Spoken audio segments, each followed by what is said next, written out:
রাজ্যের মন্ত্রী মাননীয়া অগ্নিমিত্রা পাল গতকাল কলকাতার পার্ক স্ট্রিটে ফুটপাতে একজন গৃহহীন মানুষের সঙ্গে যে অমানবিক আচরণ করেছে তার ধিক্কার জানানো প্রয়োজন।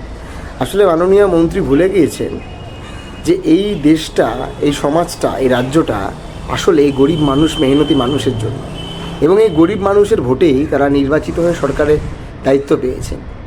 দেখুন, কেউ শখ করে ফুটপাতে থাকে না বা ফুটপাতে বাচ্চার জন্য দুধ ফোটাতে যায় না।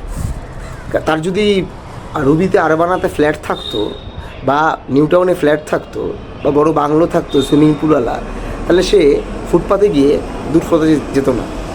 সে ফুটপাতে গিয়ে দুধ ফোটাচ্ছে তার কারণ তার মাথার উপর ছাদ নেই। একজন বাচ্চার জন্য দুধ ফোটানোর জন্য সে ফুটপাতে গেছে বলে তার সঙ্গে আপনি এই ধরনের অমানবিক আচরণ করবেন?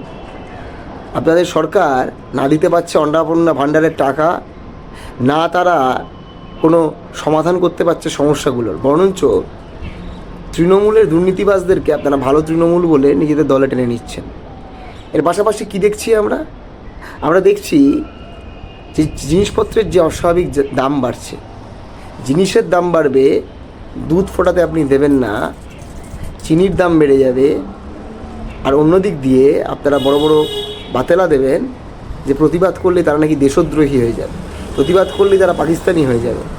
আসলে বুঝতে হবে এই বিজেপির নেতাদের, এদের হচ্ছে সমস্ত কিছু বাধা আছে কর্পোরেটদের কাছে। এরা বড় লোকদের কাছে, কর্পোরেটদের কাছে দায়বদ্ধ। এরা গরিব মানুষের কাছে দায়বদ্ধ নয়। এরা গরিব বিরোধী, এরা শ্রমিক বিরোধী, দিন আনা দিন খাওয়া মানুষের বিরোধী।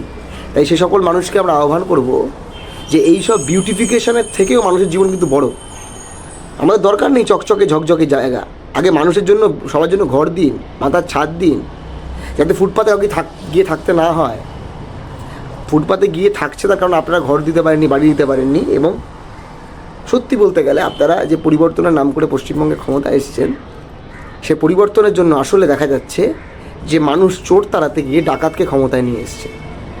আপনারা এই বুঝবেন না, এই বেদনা, এই দুঃখ কষ্ট আপনারা বুঝবেন না। তার কারণ আপনারা সারাদিন এসিতে থেকে, ঠান্ডা ঘরে থেকে রাজনীতি করেছেন।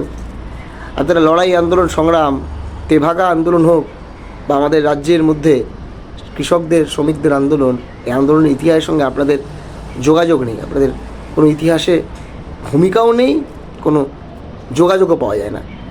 তাই স্বাভাবিকভাবে আপনারা গরিব মানুষের দুঃখ বুঝবেন না যে বামফ্রন্ট সরকার ক্ষমতায় আসার আগে, ৭৭ সালের আগে, যখন ফ্যান দাও মা বলে ভাতের ফ্যান খেয়ে মানুষকে থাকতে হতো, তারপর বামফ্রন্ট আসার পর আমাদের রাজ্যের মানুষের হাতে জমি দিয়েছে কৃষকদেরকে, এবং মানুষকে ন্যূনতম রেশনের ব্যবস্থা থেকে শুরু করে খাওয়ার ব্যবস্থাপনা করে দিয়েছিল।